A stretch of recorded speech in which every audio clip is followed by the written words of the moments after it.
I'm going to say this real slow so people can understand and hear it. Saying the Messiah's name in prayer is possible idolatry. Let's tackle this. I'm going right in. John 14, verse 13, from Greek to English. And whatever you may ask in my name, this I will do, so that the Father may be glorified in the Son. John 14, verse 14, from Greek to English. If you should ask anything in my name, I will do it. Now, the Messiah himself will define what in my name truly means. You're going to hear it from the horse's mouth. The Tanakh will then agree with the Messiah. Contrary to belief, the Messiah did not come to create new doctrine, for the text states that he did not come to create new doctrine. These are the texts that state that he did not come to create new doctrine. John 17, verse 16, from Greek to English. Yehoshua therefore answered them and said, my teaching is not mine, but of the one who sent me. John 12, verse 49, from Greek to English. For I did not speak from myself, but the Father who sent me. He himself has given me commandment what I should say and what I should speak. John 8:28, from Greek to English. I do nothing from myself, but just as the Father taught me, these things I speak. What was spoken without alignment may stand as a violation. Not ignorance, not malice, but idolatry, built from addition. The text will judge, not tradition. The Messiah speaks and commands. John 15, verse 7. Here the Messiah is going to explain what in the name means. Listen carefully. John 15, verse 7. If you remain in me and my words remain in you, whatever you may wish, ask, and it will come to be for you. This verse does not introduce a new rule. It defines the old one. If you remain in me. This is a condition, not assumption, not confession. To abide is to remain, to dwell, to stay ordered. This is a state of being, not speech.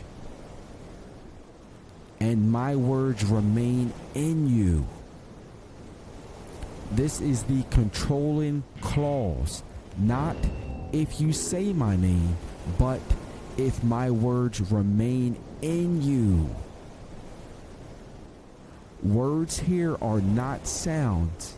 They are instruction, teaching, command, Torah.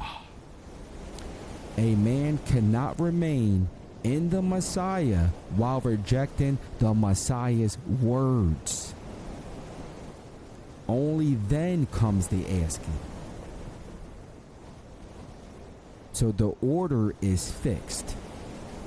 This is the order. 1 is the remaining.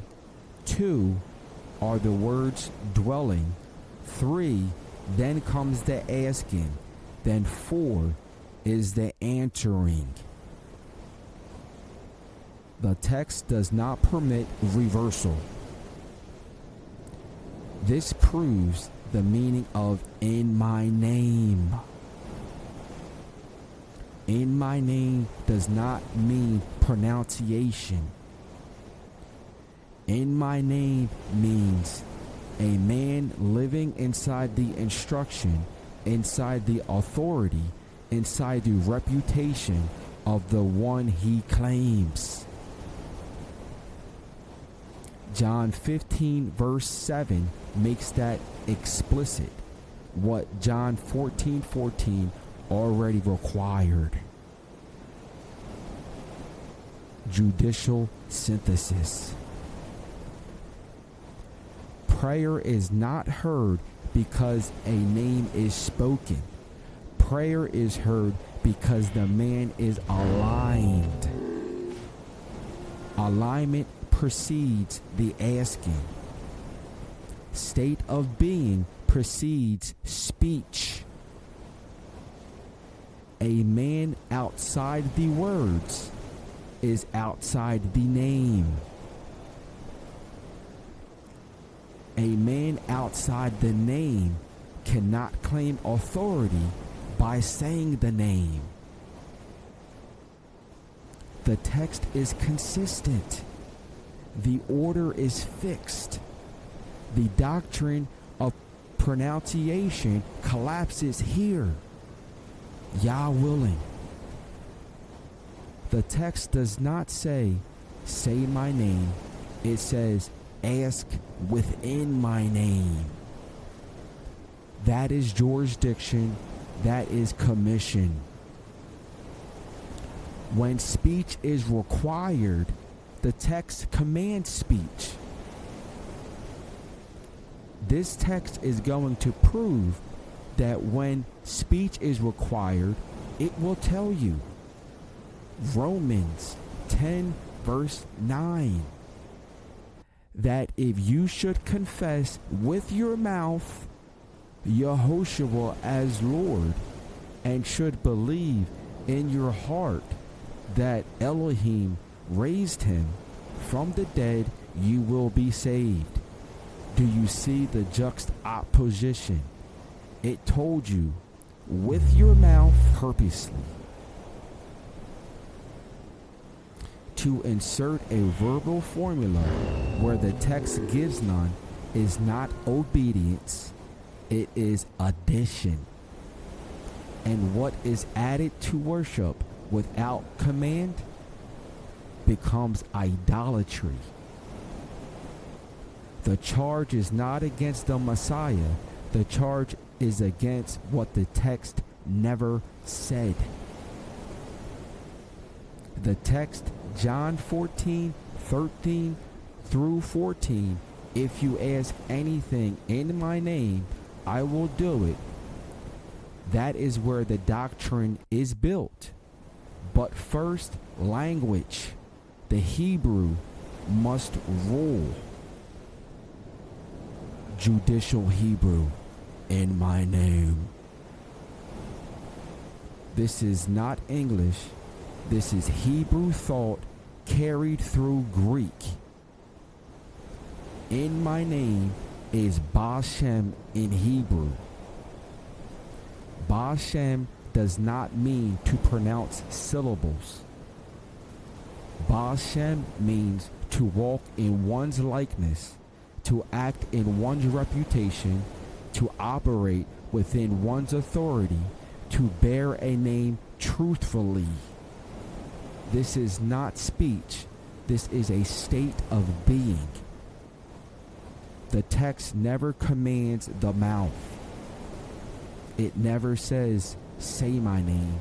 It never says, end your prayer with my name. It governs where a man stands when he asks. Tanakh already ruled on this. Psalm 66 verse 18 from Hebrew to English. Iniquity, if I had seen it in my heart, Adonai would not hear. Prayer is rejected, not by the silence of the mouth, but by corruption of the heart. Proverbs 15 verse 29 from Hebrew to English. Yahweh is far from the wicked, but the prayer of the righteous he hears. The issue is not wording. The issue is who the man is. Proverbs 28 verse 9 from Hebrew to English. One who turns his ear away from hearing Torah, even his prayer is an abomination. A man cannot reject instruction and then demand audience.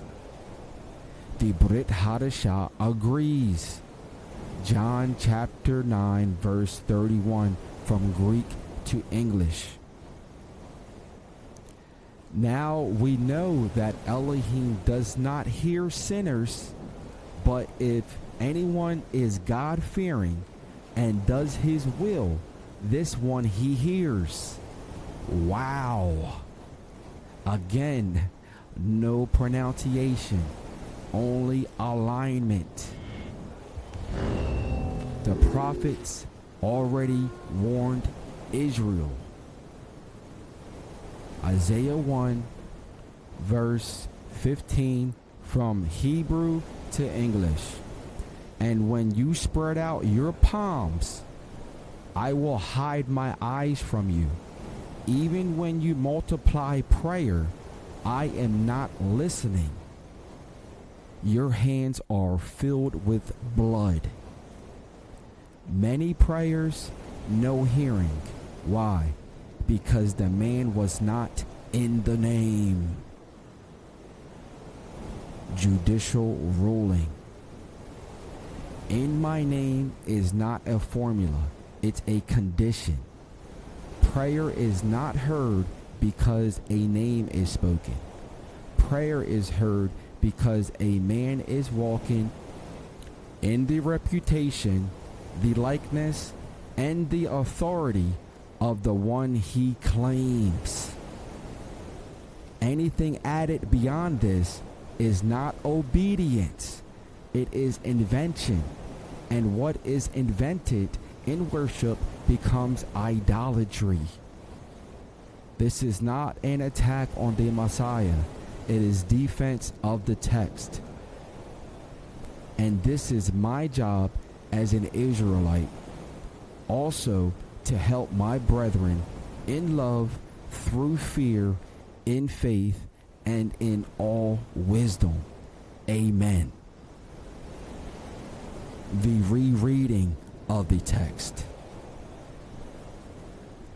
John 14, 13 through 14. The structure is identical in both verses. Ask in my name, I will do. No new instruction appears in verse 14. No ritual is introduced. No verbal requirement is added. The phrase under dispute remains unchanged. In my name. In my name, Hebrew control term.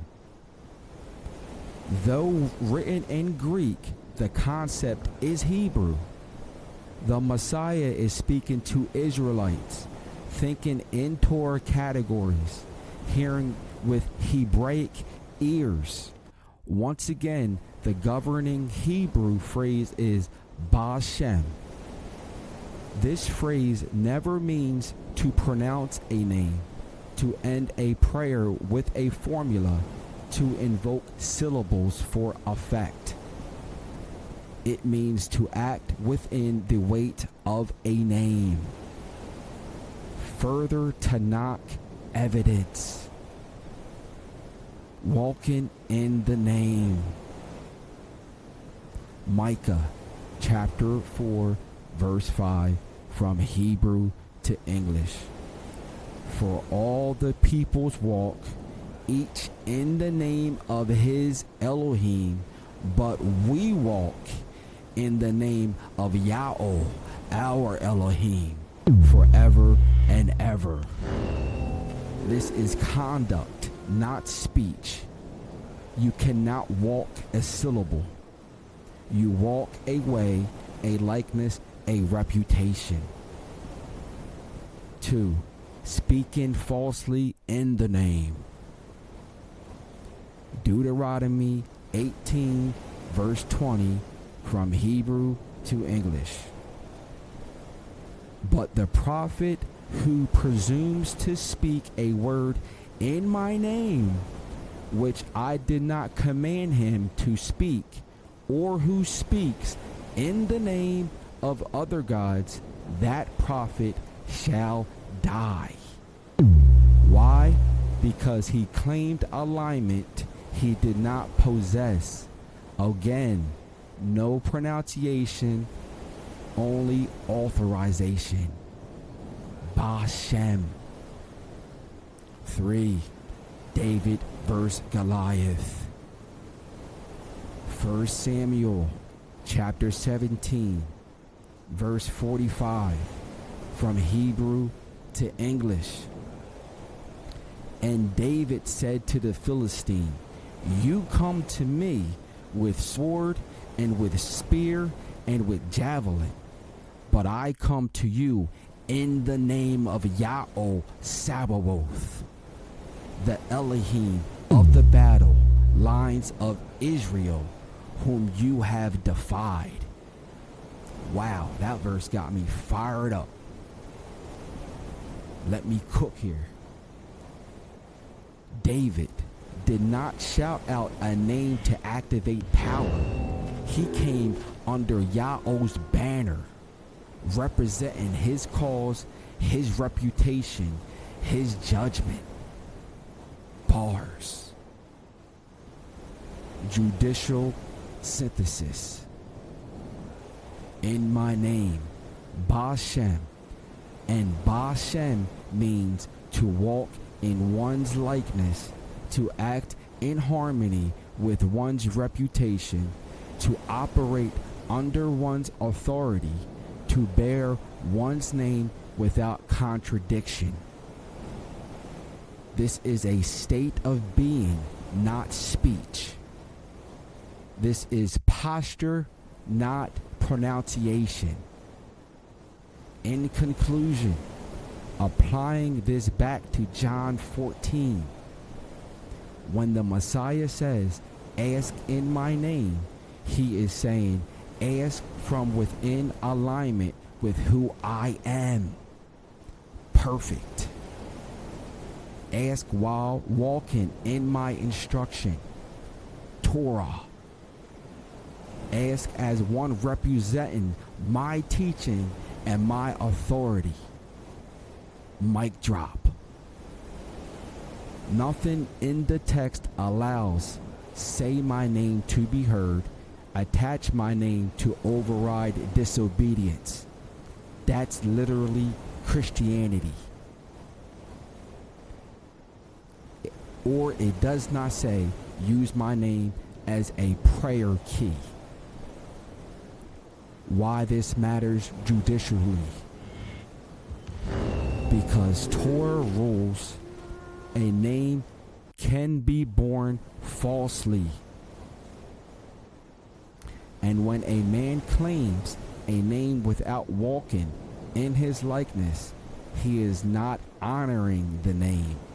He is using it. Judicial ruling and conclusion.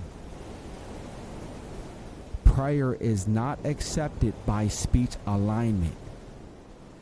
Prayer is heard by covenant alignment. In my name describes the man, not the mouth. A man in the name walks in the name, lives in the name, bears the name truthfully. Anything else is addition, idolatry, bars, mic drop.